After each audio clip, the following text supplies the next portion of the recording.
la radio nationale du Mali. Il est 13 heures à Bamako, même heure à Conakry.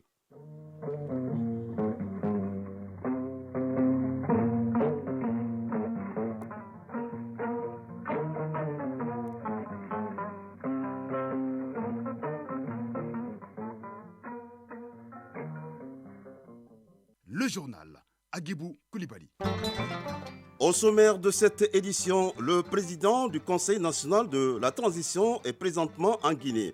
Le colonel Malick Diaw répond ainsi à une invitation de son homologue à participer au festival de l'an 1 du CNT de la Guinée. Et dans la Venise malienne, la deuxième édition de la bourse régionale aux céréales ouvre ses portes. Ce marché constitue une opportunité certaine pour faciliter l'accès des producteurs à un marché mettant en contact direct l'offre et la demande. On en saura plus avec Idrissa Keïta. À l'international, au Gabon, c'est toujours l'impasse du côté de l'opposition. Elle n'est pas parvenue à un consensus pour composer deux listes de ses membres qui doivent participer à l'élection du nouveau bureau du Centre gabonais des élections, la commission chargée d'organiser les élections au Gabon. Et enfin, en sport, football, l'Algérie et le Sénégal vont s'affronter aujourd'hui lors de la finale du 7e championnat d'Afrique des Nations. Voilà pour le sommaire, tout de suite, le développement. Bonjour et bienvenue. Nous sommes samedi 4 février 2023. Comme annoncé dans les titres, le président du Conseil national de la transition est arrivé hier après-midi en Guinée.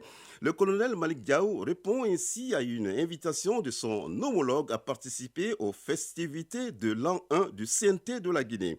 Au-delà, l'occasion sera mise à profit pour parler des défis communs dont le terrorisme et la bonne marche de la transition dans les deux pays.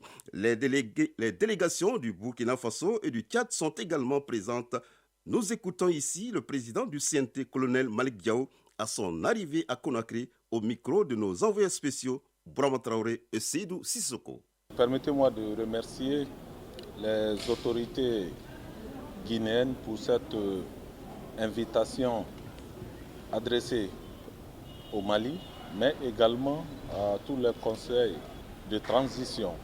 Très ravi de me retrouver ici avec les parlements, non seulement du Tchad, qui est représenté par l'honorable deuxième vice-présidente, mais aussi les autres conseils nationaux. Je remercie l'ensemble des autorités guinéennes pour cette initiative. Remercier son Excellence, Monsieur le Président de la Transition, le colonel Doumbouya, pour sa vision éclairée qui nous a vraiment permis de continuer avec notre mission parlementaire. Au niveau du CNT Mali, je suis avec une forte délégation. Participer à l'anniversaire du CNT Guinée.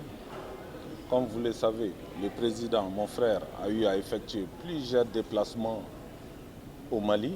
C'était dans le cadre du renforcement entre les deux peuples, mais aussi pour une meilleure synergie de nos actions. Aujourd'hui, nous venons pas seulement pour le côté festif, mais aussi dans un cadre d'échange, de renforcement, afin de retourner vraiment avec beaucoup d'expérience, que ce soit du côté guinéen ou du côté tchadien comme du côté burkinabé, sous le leadership de l'honorable président, pour que nous puissions trouver une solution aux différents défis tout en jouant notre rôle.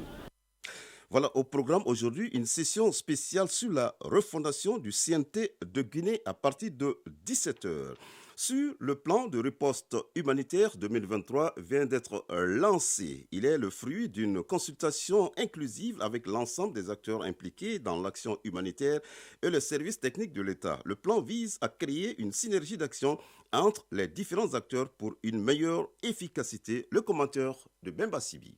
Près de 40 milliards de francs CFA, c'est le coût du plan de réponse humanitaire 2023 qui vient d'être lancé. Ce plan devra permettre d'assister plus de 5 millions de personnes en situation de vulnérabilité. Et selon Alain Noudéou, coordinateur humanitaire des Nations Unies au Mali, l'objectif du plan est sauver et préserver la vie et la dignité des personnes ayant des besoins critiques dans les zones de crise. Le deuxième objectif, il s'agit d'assurer un accès minimal et équitable de la population aux services sociaux de base et des conditions de vie. Le troisième objectif s'articule sur le besoin de renforcer la préparation aux urgences des ménages vulnérables affectés par les chocs dans les zones de crise. En 2022, malgré les efforts significatifs de l'État et de ses partenaires, les besoins restent croissants et l'élaboration de ce plan de réponse humanitaire permet de créer une synergie d'action entre les organismes du système des Nations Unies,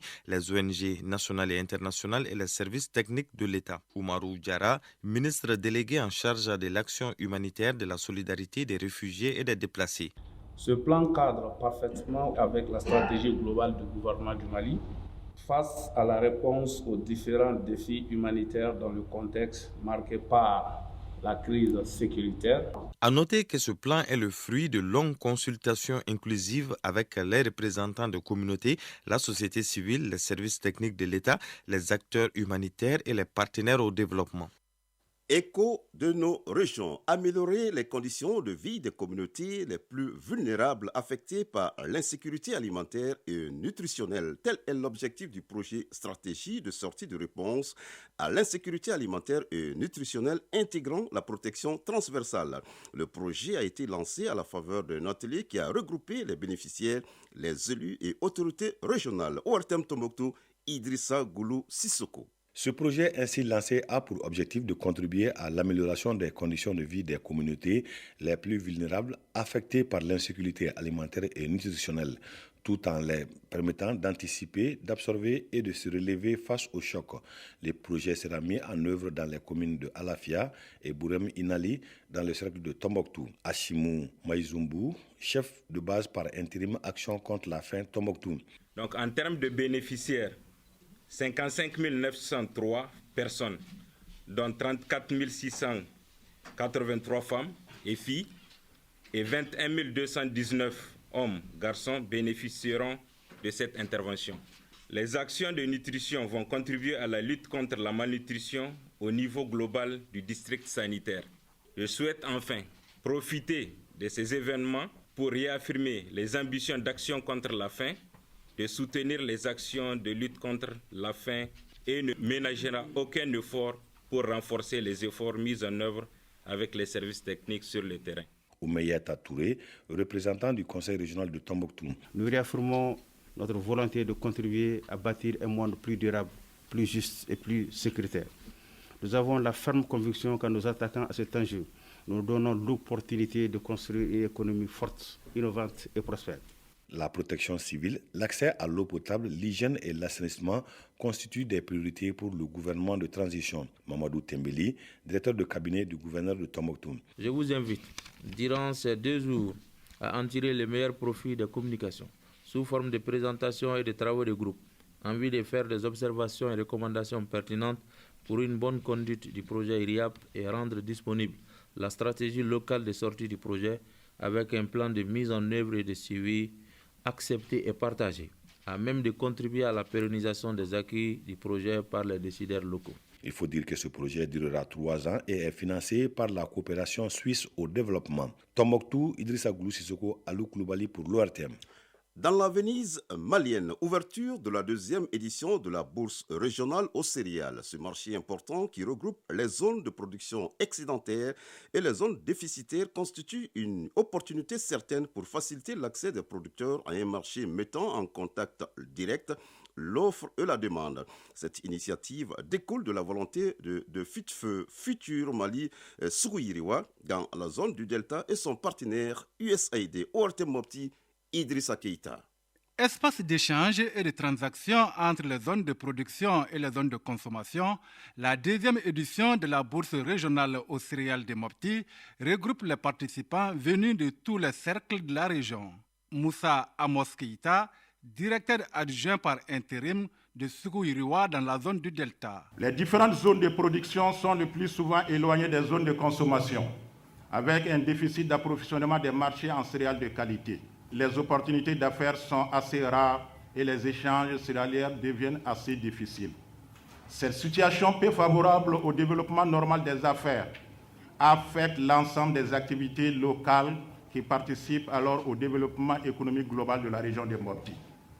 Cette situation exige une meilleure organisation des acteurs du marché. Dans les stands visités, on retrouve les produits variés comme les céréales sèches, les produits de transformation dans les filières porteuses pour l'autonomisation des femmes. Moussa Amos Keita, directeur adjoint par intérim de Sougou-Iriwa dans la zone du Delta. Vous aurez droit à des communications spécifiques, suivies des séances d'échange collectives afin de préciser les défis et les contraintes auxquelles on est confronté dans une logique de proposition de solutions concrètes. Kantara Jawara, directeur de cabinet du gouverneur de la région de Mopti. Cette année, la campagne agricole a été marquée par des aléas climatiques qui ont réduit considérablement les superficies emblavées ou entraîné des pertes de production. La bourse aux céréales va permettre aux producteurs d'apporter sur le marché de Mopti leur production pour pouvoir approvisionner le marché et fournir à nos populations des céréales à bon marché. Les négociations qui durent 3 jours seront formalisées par le contrat de vente.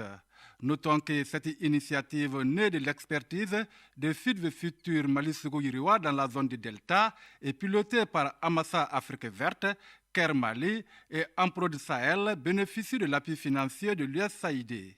Mopti, Idrissa Keita et Djagalia Traoré pour l'ORTM. À 13h passe de 11 minutes à Badjangara, nous ouvrons une petite fenêtre sur l'actualité internationale. Tout d'abord, au Gabon, c'est toujours l'impasse du côté de l'opposition. Elle n'est pas parvenue à un consensus pour composer 2 listes de ses membres qui doivent participer à l'élection du nouveau bureau du Centre gabonais des élections, la commission chargée d'organiser les élections au Gabon. Le 27 janvier 2023, l'opposition avait déposé 15 listes au lieu de 2. Mardi dernier, le ministre de l'Intérieur a accordé un délai supplémentaire de 3 jours à l'opposition pour trouver un consensus, mais rien à faire, c'est l'échec. Au Soudan du Sud, assez de sang versé, le pape François a appelé hier les dirigeants à un nouveau sursaut pour la paix au premier jour de sa visite dans ce pays déchiré par les luttes de pouvoir et l'extrême pauvreté. Les générations futures honoreront ou effaceront la mémoire de vos noms en fonction de ce que vous faites maintenant, a-t-il déclaré lors de son premier discours devant les autorités et le corps diplomatique à Djouba. Enfin, en Tunisie, la tension monte en flèche entre le principal syndicat du pays et le président Kaïs Saïd. Réunis autour d'une session de travail, l'UGTT, principal syndicat de Tunisie, a condamné hier ce qu'elle qualifie de discours hostile du chef de l'État à son encontre. Cela fait plusieurs jours que la tension monte encore entre l'organe syndical et Kaïs Saïd, au point où le journal de l'UGTT est allé jusqu'à titrer « La guerre est déclarée ». Retour à l'actualité nationale. L'agence de gestion du marché central à poissons de Bamako a tenu hier la 15e session ordinaire de son conseil d'administration. Au menu de la session, l'état d'exécution des recommandations de la session précédente et le rapport d'activité 2022. Au cours de cette session, les administrateurs ont mis un accent particulier sur le transfert des grossistes au marché central à poissons de Bamako. Le point avec Sokona Kamisoko. L'agence de gestion du marché central à poissons de Bamako a pour mission principale de contribuer à l'autosuffisance alimentaire de la population malienne, cela à travers la fourniture de poissons de meilleure qualité. Dans le cadre de l'accomplissement de ces missions, la structure prévoit la conservation, la transformation et la commercialisation des produits de pêche et d'aquaculture. Diawara Aïssata Touré, présidente directrice générale de l'agence de gestion du marché central à poissons de Bamako. L'année 2022 a été marquée par des faits majeurs qui ont entravé la mise en œuvre de nos activités, notamment les sanctions économiques et financières imposées à notre pays par la CEDEAO et l'UMOA, la crise socio-politique et sécuritaire. Ces faits majeurs ont ralenti certains partenaires ainsi que la diminution et rétention de certains crédits budgétaires. Les états financiers de l'agence pour la période du 1er janvier au 31 décembre 2022 ont été réalisés conformément aux principes comptables SISCOA et OADA et la réglementation en vigueur en République du Mali. Le bilan comptable s'élève à 4 milliards 365 millions 351 866 francs CFA et une situation de trésorerie excédentaire de 3 567 220 francs qui ont été produits sur la base des pièces et documents d'information. L'année 2023 s'annonce prometteuse pour l'agence. Diawara Aïchata Touré, présidente directrice générale de l'agence de gestion du marché central à poissons de Bamako. Nous pouvons dire qu'une lueur plane sur ce marché avec le transfert du plus gros importateur de poissons frais congelés au marché central, ainsi que l'association des femmes de poissons fumés de Nyonoplace de Bamako. La crainte du partenaire japonais n'est plus qu'un mauvais souvenir. Nous remercions nos autorités d'avoir entendu nos cris de cœur en augmentant les frais d'électricité d'un montant de 5 millions de francs CFA à celui de l'année précédente. Pour l'année 2023, il s'agit de consolider les acquis. Pour réaliser les activités prévues, l'agence se dote d'un budget prévisionnel de plus de 620 millions de francs CFA. Sur le même registre, le Centre de formation et de perfectionnement en statistique a tenu sa 10e session du conseil d'administration. Au programme, la situation d'exécution du budget de 2022, l'adoption du projet d'activité et de budget 2023. La session examinera aussi le contrat annuel de performance 2023. Le compte rendu de Abdul Karim Kaba. Pour contribuer au développement des ressources humaines du système statistique national, le Centre de formation et de perfectionnement en statistique CF-STAT est créé en 2015. Yacouba Traoré, directeur général du Centre de formation et de perfectionnement en statistique CF-STAT. À cet effet, elle contribue à la formation initiale des techniciens suppléants en statistique, également le renforcement des capacités en ressources humaines des agents techniques de la statistique et également d'autres agents du système statistique national. Cette 10e session de son conseil d'administration est une occasion pour les administrateurs de faire le point des différentes réalisations et projets. Yacouba Traoré, directeur général du Centre de formation et de perfectionnement en statistique CF-STAT. Nous pouvons dire que le bilan est positif. 80% des actes programmés ont été réalisés. Pour l'amélioration des conditions de travail, le directeur général du Centre de formation et de perfectionnement en statistique s'est appesanti sur la finition des travaux de construction du siège ainsi que sur la mobilisation rapide des fonds.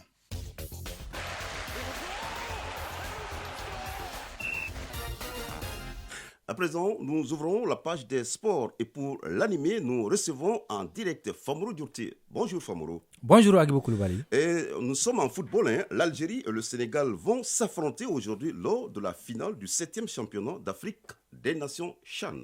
Oui, le successeur du Maroc sera connu aujourd'hui à l'issue de la finale entre l'Algérie et le Sénégal. Une belle affiche en perspective pour boucler la 7e édition du championnat d'Afrique des Nations. Nos envois spéciaux, Isaac Tienou et Abou Kone, nous plantent le décor de cette rencontre. Le dernier acte de CHAN Algérie 2022 s'annonce belle. Le Sénégal et l'Algérie veulent inscrire leur nom au palmarès de cette compétition. Les deux équipes arrivent en finale avec quelques similitudes. L'Algérie a reçu jusque-là un parcours sans faute.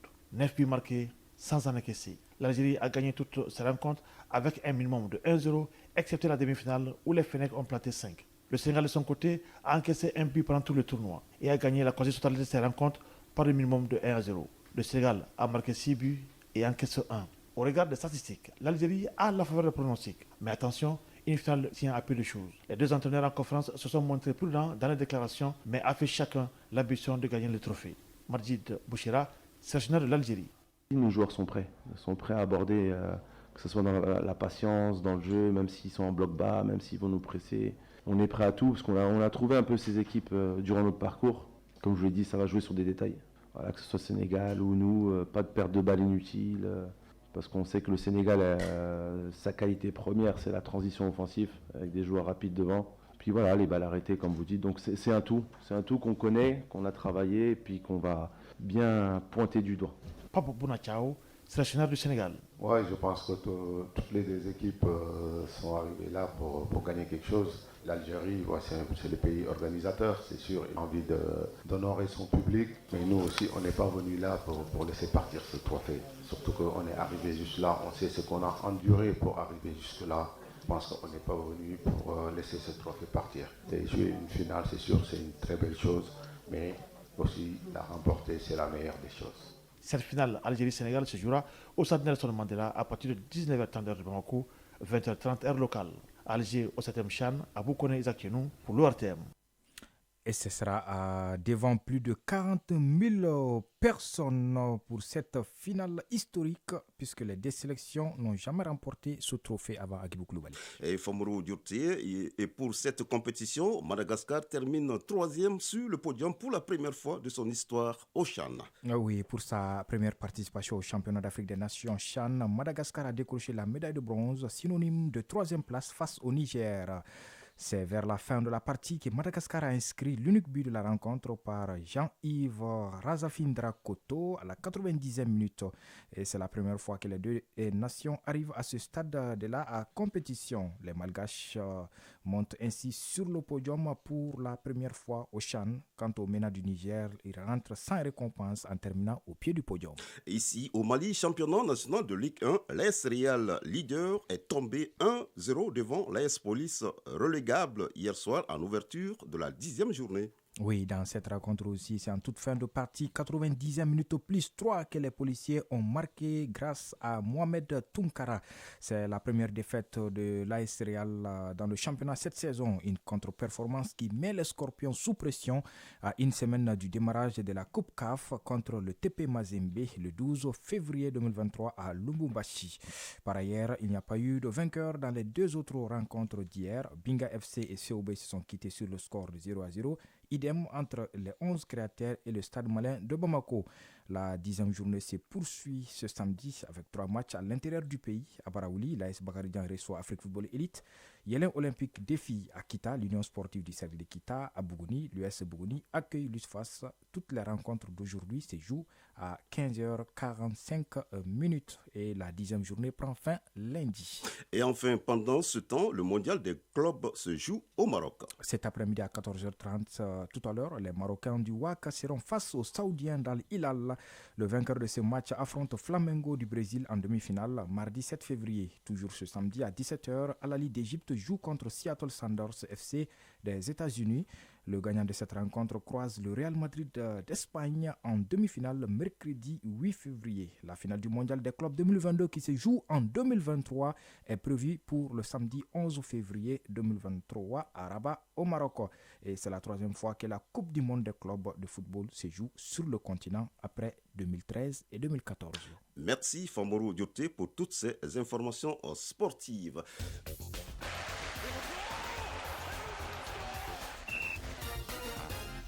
Voilà, c'est la fin de cette édition à 13h passées de 22 minutes à Conakry. Sa mise en onde est assurée par Bintou Traoré, réalisation et coordination Ousmane Daou, présentation Agibou Koulibaly, mise en ligne Tamsir Diabaté et toute son équipe. Nous avons eu le plaisir de vous présenter cette 2e édition à 19h30. Rendez-vous pour la 3e édition de Mali Actualité. Merci de nous avoir accordé de votre temps.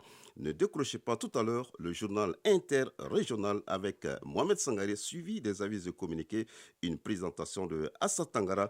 Nous disons toujours que la force du Malikoura émane de l'union sacrée des filles et des fils du pays. Cette union donne la force à nos femmes. Soutenons les nuits et jours et passez un bon week-end en compagnie des programmes de Radio Mali. À nous revoir.